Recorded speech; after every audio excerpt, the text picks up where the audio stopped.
रंजीत अग्रवाल जी मौजूद है। आप दोनों का मैं बहुत बहुत स्वागत करना चाहूँगा।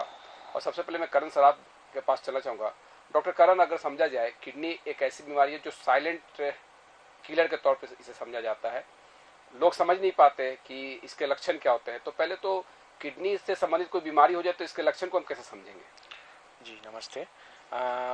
किडनी के संबंधी बीमारी के जो लक्षण होते हैं उनको कुछ 4-5 अहम लक्षणों में हम उनको कैटेगराइज कर सकते हैं।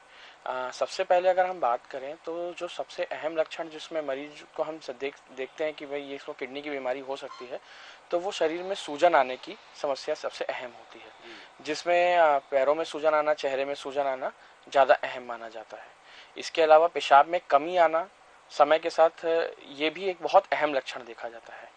और दूसरा अगर हम बात करते हैं कि भूख में कमी भी बहुत एक अहम लक्षण होता है, जो समय के साथ धीरे धीरे भूख में कमी देखी जाती है। खाना खाने के बाद उल्टी होना या उल्टी जैसा लगना, ये भी एक बहुत अहम लक्षण है। अदरवाइज अगर हम बोलें तो चलने फिरने में जो डेली रूटीन के काम है, अगर हम देख रहे हैं कि काम में थकान हो रही है, चलने फिरने में थक रहे हैं, सांस भर जा रही है, ये भी एक अहम लक्षण माना गया है। और अगर किडनी को हेल्दी रखना है तो लोगों को क्या एहतियाती कदम उठाना चाहिए? किडनी को हेल्दी रखने के पीछे अगर हम बात करें तो पहले हमको उनके प्रमुख कारण जिनमें जिनमें किडनी में जिसमें ज़्यादातर हम देखते हैं कि जिसमें किडनी की बीमारियां देखी जाती हैं, उन कारणों का अगर हम देखें तो sugar, high blood sugar, high blood pressure, ये प्रमुख कारण होते हैं। तो अगर एक किडनी को अगर हम सोचें कि हम उसको हेल्दी रखें, तो उसमें हम जो डायबिटीज़ के मरीज़ हैं वो अपना डायबिटीज़ को कंट्रोल रखें, हाई ब्लड प्रेशर के मरीज़ हैं वो अपना ब्लड प्रेशर कंट्रोल रखें। लाइफ स्टाइल में भी चेंजेस बहुत हद तक हमारी किडनी को हेल्दी रख सकता है। जैसे अगर हम बात करें कि अगर हमारा वाटर इनटेक है, अगर वो डेली वाटर इनटेक हमारा 1.5 से 2.5 लीटर के बीच में रहे तो ज़्यादा अच्छा है। और नमक का सेवन खाने में कम रहे, स्मोकिंग अवॉइड करा जाए, हाई फैटी फूड अवॉइड करें, कुछ थोड़ा बहुत स्ट्रेस को हम कंट्रोल करें, बॉडी से स्ट्रेस अगर हम कर सकें, स्ट्रेस मैनेजमेंट पे ध्यान दें, तो ये सब चीज़ें हमारे बॉडी में हम क्या बहुत हद तक किडनी की बीमारियों से बच सकते हैं। एक किडनी के फंक्शन को समझ लेते हैं कि किडनी का क्या फंक्शन होता है, क्योंकि जो आम व्यक्ति है जो दूर दराज के गांव में रहता है तो समझ नहीं पाता किडनी किस तरह से फंक्शन करता है। हाँ जी। देखिए, किडनी के तो खैर हमारे शरीर में अगर मुख्यतः बात करें तो 2 किडनी होती हैं, 2 गुर्दे होते हैं। और गुर्दों का शरीर में बहुत अहम रोल है, बहुत अहम किरदार है, जिससे पूरी शरीर हमारा चलता है, ये आप बोल सकते हैं।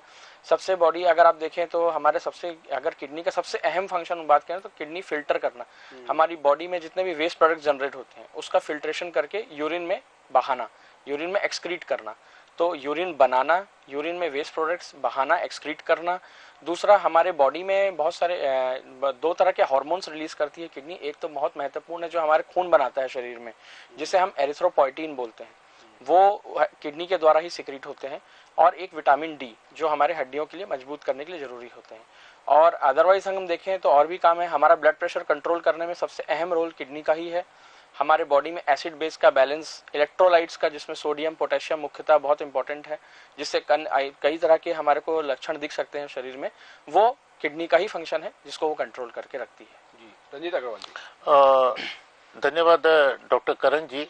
छत्तीसगढ़ राज्य भी युवा है और आप भी युवा डॉक्टर हैं, और राज्य के भविष्य में मैं सोचता हूँ छत्तीसगढ़ में जो किडनी का अभी जो फिलहाल प्रतिशत देखा जा रहा है, इसका मुख्य कारण क्या है कि युवा पीढ़ी को इतनी भागदौड़ की जिंदगी है, काम से भागदौड़, परिवार से भागदौड़, समाज से भागदौड़, खान पान से भागदौड़। खान पान खा लेते हैं, अपना शरीर को खिलाते हैं और काम कर लेते हैं समाज के लिए, पर अपने आप को समय नहीं दे पाते दवाइयों को लेके।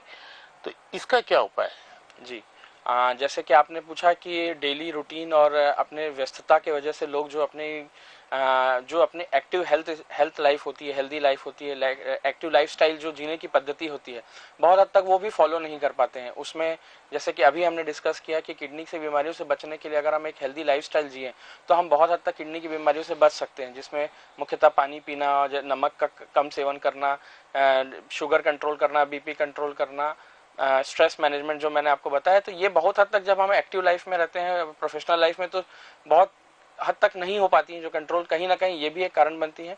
अदरवाइज किडनी की कुछ बीमारियां ऐसी भी होती हैं जो इस युवा वर्ग में इन कारणों से हट के भी देखा जाता है, जिसे हम बोलते हैं ग्लोमेरुलोनेफ्राइटिस, जिसमें किडनी का इन्फ्लामेशन होता है। और वो बीमारियां कुछ इम्यूनोलॉजिकल कंडीशंस की वजह से बॉडी में आती हैं और वो धीरे धीरे करके बढ़ती हैं, और जिसके कारण एंड स्टेज रीनल डिजीज में भी पेशेंट जाते हैं। छत्तीसगढ़ के अगर संदर्भ में बात की जाए डॉक्टर साहब, आपने देखा सुबह बेटा में किस तरह से वहाँ पानी जो वहाँ पे दूषित पानी है पीने से किडनी की बीमारी बहुत बड़े पैमाने पर होती है। ऐसे कौन कौन से क्षेत्र है चिन्हांकित जो इलाके हैं छत्तीसगढ़ में जहाँ पे किडनी के ज्यादा मरीज पाए जाते हैं? देखिए मुख्यतः वो एरिया तो स्वाभाविक वहाँ पर है मरीज ज़्यादा, और अदरवाइज अगर हम देखते हैं पूरे छत्तीसगढ़ में जो गुर्दों की बीमारी के जो मरीज हैं वो अगर हम उसको कुछ एज कैटेगरी में बांटें तो बीपी शुगर की वजह से अगर हम देखें तो वो हर जगह या आपको हर एरिया में मरीज मिल सकते हैं, high blood pressure high blood sugar की वजह से जो लॉन्ग टर्म में किडनीज की प्रॉब्लम आती है। और अदरवाइज अगर हम बोलें 20 से 40 साल की उम्र में जो होता है, जैसे मैंने आपको बताया ग्लोमेरुलोनेफ्राइटिस की वजह से होता है, कुछ थोड़ा बहुत एयर पॉल्यूशन थोड़ा वाटर पॉल्यूशन, ये भी कुछ कारणों में माना गया है। बहुत हद तक अगर हम देखें तो छत्तीसगढ़ के कुछ एरिया ऐसे हैं जहाँ पॉल्यूशन का स्तर के लेवल पे अपन हम बात करें तो वहां पर जरूर हम कह सकते हैं कि कुछ इन सब से रिलेटेड बीमारियों में के मरीज ज्यादा हैं, मगर एक जनरल पैटर्न देखें तो किडनी के मरीज हर जगह ही आमतौर पे थोड़ा ज्यादा ही हैं।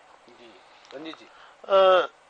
डॉक्टर करण जी, हम शुगर और आपको किडनी की बीमारी हमें मालूम पड़ गया, मालूम पड़ने में हृदयघात हार्ट की भी बीमारी होती है, तीनों एक साथ होती है। और ज़्यादातर हम देखते हैं कि आजकल युवा पीढ़ी जो भागम भाग जिंदगी रहती है उसमें होने के बावजूद भी अपने आप को समय से जो डिसीज बनी हुई रहती है उस पर हम सेवन नहीं कर पाते या इस्तेमाल नहीं कर पाते। तो इसको सेवन सही समय पे ले, इसके लिए हम क्या कर सकते हैं? देखिए जैसे आपका सवाल है तो उसमें कुछ अगर हम गुर्दों की बीमारी के बारे में बात करें तो कुछ हम एक तो लक्षणों पे ध्यान दें, जैसे मैंने आपसे बात की कि जो प्रमुख लक्षण है अगर हम उसको उसके बारे में जागरूक रहें, सचेत रहें, और ऐसे कुछ हमको लक्षण दिख रहे हैं तो वो तो है ही एक जिसमें हम बीमारी को जल्दी स्टेज में पकड़ सकते हैं। और एक होता है कि रूटीन कभी कुछ रूटीन टेस्ट होते हैं, कभी कुछ फॉलो अप होते हैं, कुछ अगर हम ये भी अगर हम लाइफस्टाइल में ले आए तो एक एनुअल चेकअप हो सकता है, या कुछ लॉन्ग टर्म में हम चेकअप्स कराते रहें रेगुलर, तो भी हम किडनी की बीमारी से बच सकते हैं। ये डिस्टेंस मतलब अपने को कितने अंतराल, 6 महीना 3 महीना, इसका उम्र के साथ भी ताल्लुकात रहता है कि भी इतने उम्र में इतने महीने बाद या इतना साल के बाद हम जांच करवानी चाहिए? जी देखिए इसमें तो अगर मैं बात करूं तो मैं मुख्यतः तो पहले तो ये बोलूंगा कि जो हाई रिस्क ग्रुप के जो लोग होते हैं उनके लिए तो बहुत एनुअल चेकअप बहुत इंपॉर्टेंस है, जिसमें जिनको ब्लड प्रेशर की बीमारी है, शुगर की बीमारी है, किसी को स्टोन्स की प्रॉब्लम है, किसी की फैमिली हिस्ट्री में किडनी की प्रॉब्लम है, और कुछ किसी को पहले कभी कोई किडनी की प्रॉब्लम हुई, ठीक हो गया, उसके बाद भी वो अपने रूटीन चेकअप्स कराते रहें, फॉलोअप लेते रहें, तो काफ़ी हद तक वो किडनी की बीमारियों से बच सकते हैं।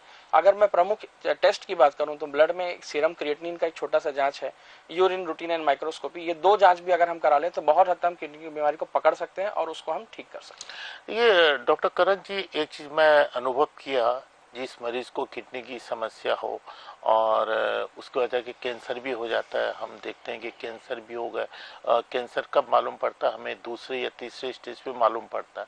उस दरमियान हमें क्या सुरक्षित रखना चाहिए? किडनी के कैंसरों में अगर हम बात करें तो जो किडनी के कैंसर होते हैं उसमें भी हमको कभी गठान जो जो सीटी स्कैन है उसके थ्रू हमको पता चल सकता है, एमआरआई के थ्रू पता चल सकता है, सोनोग्राफी के थ्रू पता चल सकता है, जिसमें मुख्यतः गठान देखा जा सकता है।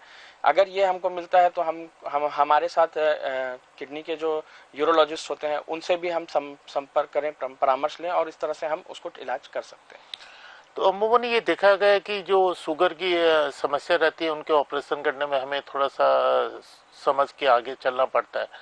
तो ज़्यादातर देखा गया कि ऑपरेशन की नौबत आ जाती है कि जब कैंसर की समस्या आती है तो उस समय उनको थीमो लेना पड़ता है या रेडिएशन से, और ऑपरेशन की नौबत आती है तो शुगर के चलते ऑपरेशन रोक दिया जाता है। इसका और कोई समाधान? देखिए ये इसमें अगर हम बात करें कि कैंसर की बीमारी अगर किडनी से एसोसिएटेड है और शुगर भी साथ में जी है, जी। तो ऑपरेशन के लिए शुगर का कंट्रोल करना तो जरूरी है ही, बट ऑपरेशन को रोकना और बहुत हद तक हम नहीं भी रोक सकते। हमको एक समय में डिसाइड करना ही पड़ेगा कि हमको ऑपरेशन की तरफ जाना है कि नहीं जाना है। तो शुगर कंट्रोल करते हुए अगर हम ऑपरेशन पे जाएं तो ज़्यादा बेहतर रहेगा। इसका इंसुलिन एक आजकल देखा गया, इंसुलिन भी युवा पीढ़ी पॉकेट में लेके चलते हैं, समय समय पे इंसुलिन लेते हैं, तो इंसुलिन का अहम रोल कब शुरू हो जाता है? ये मुख्यतः शुगर के दो टाइप्स होते हैं। डायबिटिक टाइप 1 होता है, डायबिटिक टाइप 2 होता है। यूजुअली जो टाइप 1 होता है वो यंग पॉपुलेशन में ज़्यादा कॉमन होता है। तो उस केसेस में इंसुलिन की कमी ज़्यादा रहती है शरीर में, तो उस समय हमको इंसुलिन की ज़रूरत पड़ती है। तो अगर हम प्रॉपर डॉक्टर से कंसल्ट करते हुए इंसुलिन लें तो वो हमारे लिए फ़ायदेमंद भी है और शुगर कंट्रोल रहेगा, और जैसा वो प्रिस्क्राइब करें उसके अकॉर्डिंग हम डोज टाइम टू टाइम लें।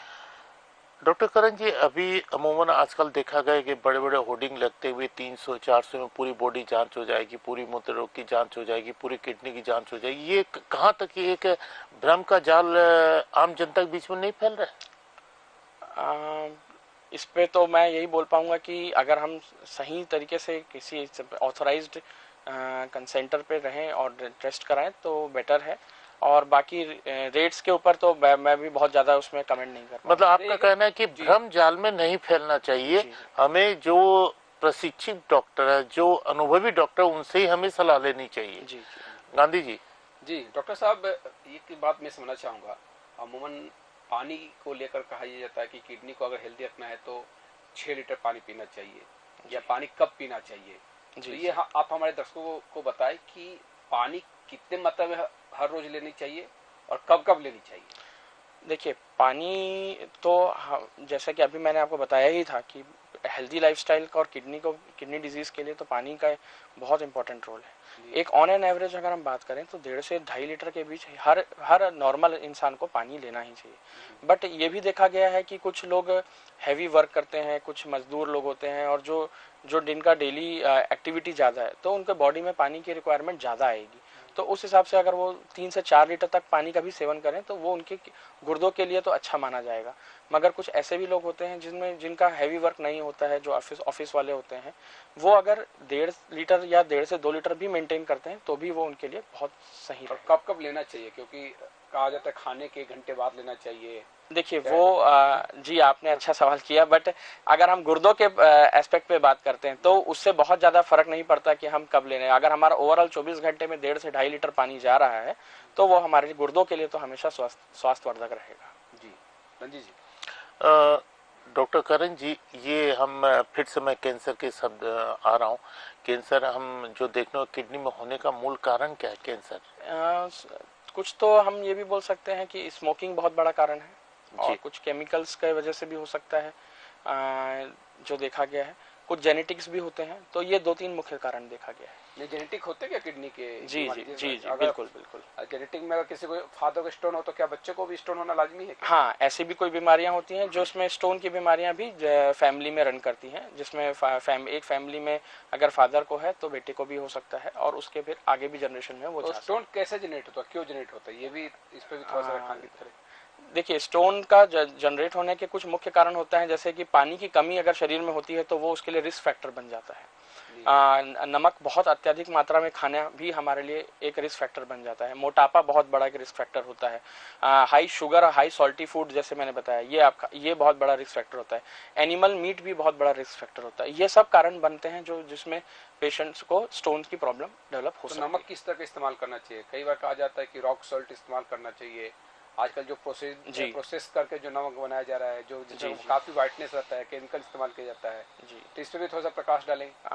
नमक जैसे अब अगर हम स्टोन्स प्रिवेंशन में अगर हम नमक पे बात करते हैं तो दोनों तरह का ही नमक अगर आप कम सेवन करें, जिसमें मात्रा की बात करें तो करीब करीब 5 ग्राम या उससे थोड़ा कम सेवन करें तो हमारे लिए स्टोन्स बचाने के लिए हम स्टोन से बच काफी सकते हैं जी।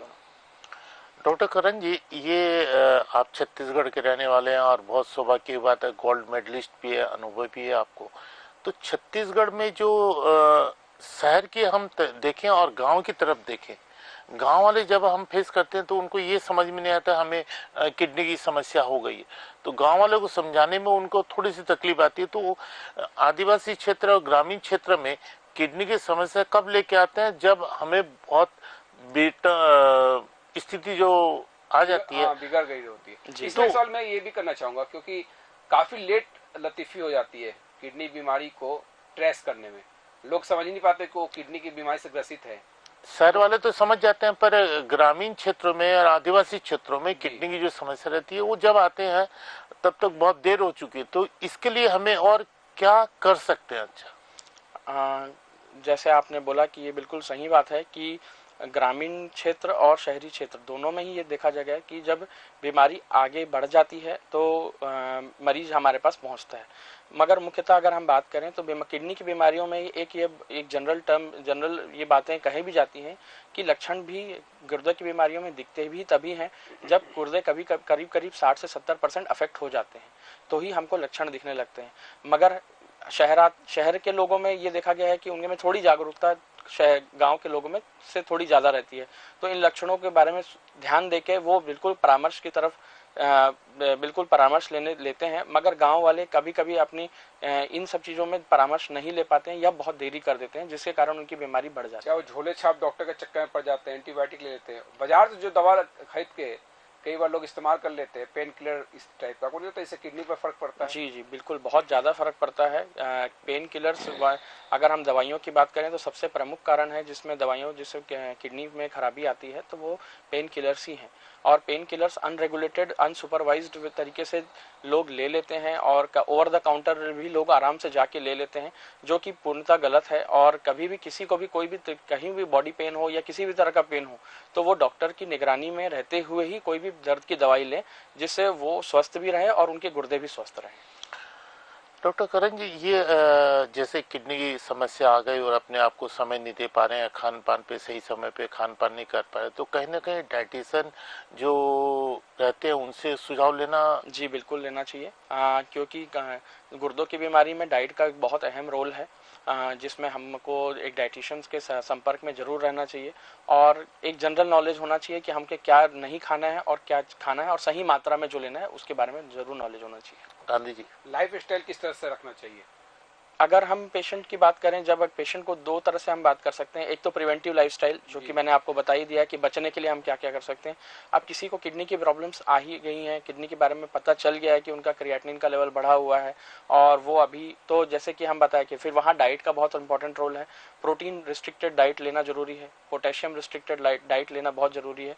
पानी का इंटेक भी बहुत इंपॉर्टेंट है, जो कि पेशेंट्स को बहुत ध्यान रखना चाहिए, क्योंकि अल्टीमेटली हमको पता है कि इसका प्रमुख कारण जिसमें जो लक्षण दिखते हैं वो सूजन होता है। एक स्टेज के बाद किडनी में अगर बीमारी बढ़ रही है तो पानी का सेवन लिमिट में रखते हुए ही हमको करना बहुत जरूरी है। और अगर हम बात करें पेशेंट डायलिसिस पे आ गया है तो डायलिसिस के लिए भी हमारे को डाइट बहुत इंपॉर्टेंट रोल प्ले करता है, क्योंकि हमारी बॉडी को उस समय डाइट की रिक्वायरमेंट बढ़ जाती है, तो वो भी हमको ध्यान रखना है, उस समय भी एक अच्छी डाइट लेना है। और अगर हम डायलिसिस पे नहीं है तो भी हमको एक बहुत इंपॉर्टेंट डाइट को, रिस्ट्रिक्टेड डाइट को फॉलो करना बहुत जरूरी है। कहा यह जाता है कि जब किसी को स्टोन की बीमारी हो जाए तो टमाटर नहीं लेना चाहिए, दूध नहीं लेना चाहिए, दही नहीं लेना चाहिए, जी मूली नहीं लेना चाहिए, बैगन नहीं लेना चाहिए, इस तरह की बातें कही जाती है। जी तो ये है क्या इसमें सच? जी इसमें बहुत हद तक तो यह है कि हम जो आपका सवाल है जो कहीं ना कहीं कैल्शियम के इंटेक से रिलेटेड है। दूध और दही और कैल्शियम के लोग में बहुत हमेशा ही लोगों में इस बात का रहता है कि कैल्शियम की मात्रा कैसे करें, क्योंकि लोगों में यही जनरल परसेप्शन रहता है कि स्टोन की प्रॉब्लम यूजुअली कैल्शियम के बढ़े होने से बॉडी में होती है। तो अगर हम बात करें तो दूध का सेवन, कैल्शियम का सेवन और दही का सेवन या और भी चीज़ें जो आप बोल रहे हैं वो नॉर्मल, इस मामले में तो दूध का सेवन हमको नॉर्मल रखना चाहिए, कैल्शियम का सेवन नॉर्मल रखना चाहिए, क्योंकि कहीं ना कहीं अगर हम ये सब कम करते हैं तो स्टोन की प्रॉब्लम कभी कभी बढ़ भी जाती है। एक एडिक्वेट अमाउंट में लेना बहुत ज़्यादा सही रहता है। और अदरवाइज अगर हम बात करें जो हमको प्रिवेंटिव डिजीज जो बच सकते हैं जिनसे, तो हम एक एनिमल मीट पे हम ध्यान रखें, एनिमल मीट को अवॉइड करें, थोड़ा नट्स होते हैं, ऑक्सलेट रिच फूड्स होते हैं, इन सब को अवॉइड करें तो हम काफ़ी हद तक किडनी की स्टोन से भी बच सकते हैं। डॉक्टर करण जी, ये हम खान पान तो खाते हैं, सब चीज़ खाते हैं, तो अमूमन ये चीज़ मैं ऑब्जर्व किया कि जितने प्रकार की सब्जी उतने प्रकार के रासायनिक केमिकल उसमें आजकल देखा गया है कि भाई 10 किस्म की हम सब्जी खा रहे हैं, 10 किस्म की स्वाद बनाने के लिए रासायनिक पदार्थ इस्तेमाल किया जाता है। तो कहीं ना कहीं इस पे किडनी पे तो असर तो होता होगा। अब इसमें जैसे आपका सवाल है उसमें मैं यही कहूँगा कि बहुत स्पेसिफिकली केमिकल के बारे में तो नहीं, उसमें अभी तक शोध का विषय जरूर है ये, बट अभी तक कोई केमिकल स्पेसिफिकली उसमें नहीं पाया गया है कि जिसमें जो हम बोल सकें कि ये किडनी को पूर्णतः नुकसान ही करता है। बस शोध का विषय जरूर है अगर ऐसा कोई है, बट हाँ ऐसे जो केमिकल होते हैं जो यूज करते हैं, जो प्रिजर्वेटिव्स होते हैं, उनसे कैंसर का खतरे के बारे में देखा गया है। वो एक एक्सपर्ट अगर कैंसर के डॉक्टर आपका कहने का मतलब है इसमें किडनी से अभी तक शोध का विषय, पर कैंसर इसमें कैंसर जी अहम योगदान रहता है कैंसर में। ये चीज ऐसी चीजें होती हैं जो शरीर में कभी कभी कैंसर की प्रवृत्ति बढ़ा सकते हैं। एक कॉमन फैक्टर ये देखा गया है कि पीठ में दर्द हो तो कहा यह जाता है कि किडनी की बीमारी हो सकती है, ऐसा है क्या? जी, कि पीठ में दर्द अगर होता है तो अगर हम उसको लक्षण के तौर पे लें तो अगर वो लक्षण किडनी की बीमारियों में अगर हम बात करें तो पथरी के दर्द की वजह से हो सकता है, पर किडनी में गुर्दों में इन्फेक्शन हो जाए तो भी वो दर्द के रूप में हमारे सामने आ सकता है। ये दो प्रमुख कारण है जिसके वजह से हमको एक बार तो बिल्कुल सोचना चाहिए कि हमको क्या हमें गुर्दों की बीमारी हो सकती है। तो बिल्कुल अगर आप इस केस में अपने डॉक्टर से संपर्क करें, नजदीकी गुर्दे रोग विशेषज्ञ से, और प्रमुख जांचें जिसमें कि किडनी की सोनोग्राफी, यूरिन रूटीन की एंड माइक्रोस्कोपी की जांच और सीरम क्रिएटिनिन की जांच भी कर लेते हैं तो भी हम बहुत हद तक इस बीमारी को पकड़ सकते हैं। ये अच्छा एक चीज है कि पुरुषों में जोखिम ज्यादा होता है किडनी रोग के कि महिलाओं में, ऐसा कोई ये भी सवाल उठता है जी कई बार। जी ऐसा कोई स्पेसिफिक पैटर्न तो नहीं देखा गया है कि क्योंकि किडनी की बीमारी पुरुषों में ही ज्यादा मिलती है या महिलाओं में ही ज्यादा मिलती है, ऐसा कोई स्पेसिफिक पैटर्न नहीं है इसमें। आखिर मुझे लगता है किडनी ट्रांसप्लांट पे भी बात कर लेनी चाहिए रंजीत जी। हाँ जरूर गांधी, आपने सही कहा कि मैंने पहले भी एक शब्द इस्तेमाल किया था कि छत्तीसगढ़ भी युवा है और डॉक्टर करण जी भी युवा है। आने वाले दिनों में छत्तीसगढ़ में आपको क्या भविष्य लग रहा है ट्रांसप्लांट का? जी देखिए, पहली बात अगर हम बात करते हैं किसी मरीज में जो स्टेज 5 की बीमारी होती है जिसको एंड स्टेज रीनल डिजीज बोलते हैं, उस स्टेज में आने के बाद ही आपको या तो डायलिसिस की जरूरत पड़ेगी या किडनी ट्रांसप्लांट की जरूरत पड़ेगी। अगर हम बात करें कि सबसे अच्छा इलाज क्या है ये दोनों में से, तो सबसे अच्छा इलाज है गुर्दा बदलवाना, किडनी ट्रांसप्लांट को गुर्दा प्रत्यारोपण, और ये सब बेस्ट इलाज है। अगर हम आगे हम ट्रीटमेंट ऑप्शन में जाते हैं तो किडनी ट्रांसप्लांट के लिए हमेशा लोगों को पहले सोचना चाहिए, और अगर उनके परिवार में डोनर हैं या वो डोनर की व्यवस्था उनके परिवार में है और वो जागरूक हैं तो उन्हें बिल्कुल ही किडनी ट्रांसप्लांट की तरफ जाना चाहिए। लोग उन नियमों में उलझ से जाते हैं। जी देखिए कि मुख्यतः तो बस ये है कि कुछ अगर हम परिवार में अगर उनके पास डोनर तैयार हैं देने के लिए, गुर्दे तैयार हैं, तो बहुत सारे नियम ऐसे हैं कि अगर हम उसको सही तरीके से पालन करें तो गुर्दा प्रत्यारोपण बहुत ज्यादा जटिल प्रक्रिया नहीं है। डॉक्टर करण जी, ये आपने सही कहा कि परिवार के कोई सदस्य दे सके, तो गुर्दा प्रत्यारोपण के समय हम किस चीज बीमारी से जो प्रत्यारोपण कर रहे हैं और जो डोनर है दे रहे हैं, तो उनको कौन कौन सी बीमारी नहीं रहनी चाहिए ताकि उसका हम गुर्दा प्रत्यारोपण करवा सके? बहुत अच्छा सवाल पूछा आपने। देखिए गुर्दा प्रत्यारोपण में अगर हम डोनर की बात करते हैं तो डोनर 18 से 60 साल की उम्र का हो सकता है। 18 से 60 साल की उम्र होने के बाद वो बेसिकली उसे कोई लंबी बीमारियां नहीं होना चाहिए, जैसे प्रमुखता शुगर की बीमारी, हाई ब्लड प्रेशर की बीमारी, या कोई किडनी कैंसर के कोई भी किसी तरह का कोई कैंसर, या भी और भी कोई क्रोनिक डिजीज ना हो। तो अगर हम ये चीजें एक्सक्लूड कर देते हैं तो अगर और बाकी जो रूटीन टेस्ट हम करते हैं, रूटीन टेस्ट में अगर हम पूरी तरह से पेशेंट स्वस्थ पाया जाता है तो वो गुर्दा देने के लिए बिल्कुल वो गुर्दा दे सकता है। भ्रांति ये भी है कि लोग एक किडनी पर लंबी जिंदगी नहीं जी सकते, इस तरह की बातें कही जाती है।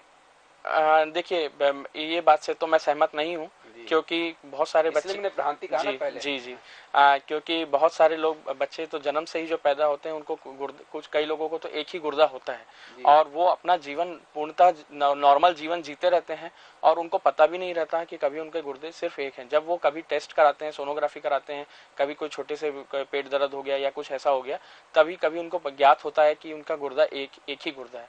वो इसीलिए हम इस बात को नहीं बोल सकते कि एक गुर्दे में आदमी जीवन नहीं जी सकता। इसीलिए भगवान, हम ये भी बोल सकते हैं कि दो गुर्दे होने का एक फायदा ये भी है, अगर हम दूसरा गुर्दा डोनेट कर भी रहे हैं तो हमारे को अपने आने वाले जीवन में, अगर हम आज स्वस्थ हैं तो आने वाला भी जीवन हमारा स्वस्थ जीवन ही रहेगा देने के बाद भी। कार्यक्रम के आखिर में कुछ अहम बात जो आप रखना चाहें? जी, मैं तो अपने दर्शकों से यही बोलूँगा कि एक हेल्दी और एक्टिव लाइफस्टाइल अपनाएं, जिसमें वो अपने, अगर वो क्रोनिक पेशेंट हैं, शुगर के पेशेंट हैं, बीपी के पेशेंट हैं, तो अपना शुगर कंट्रोल रखें, ब्लड प्रेशर कंट्रोल रखें, हेल्दी लाइफस्टाइल अपनाएं, वॉक करें, एक्सरसाइज करें, योगा करें, पानी अधिक मात्रा में पिएं, नमक कम मात्रा में खाएं, और अपने इसी तरह से अगर हम देखें तो काफ़ी हद तक हम बीमारी कंट्रोल कर सकते हैं। तो आज हमने किडनी रोग, बीमारी, लक्षण और निदान किस तरह से इस पे काम किया जा सकता है, इसको हमने समझने की कोशिश की। और हमारे साथ में डॉक्टर करण सराफ और साथी रंजीत अग्रवाल जी जुड़े हुए थे। मैं उनका बहुत बहुत धन्यवाद करना चाहूँगा इस खास चर्चा में शामिल होने के लिए। धन्यवाद। साधा न्यूज़ में खबरों का सिलसिला जारी रहेगा। Back to studio.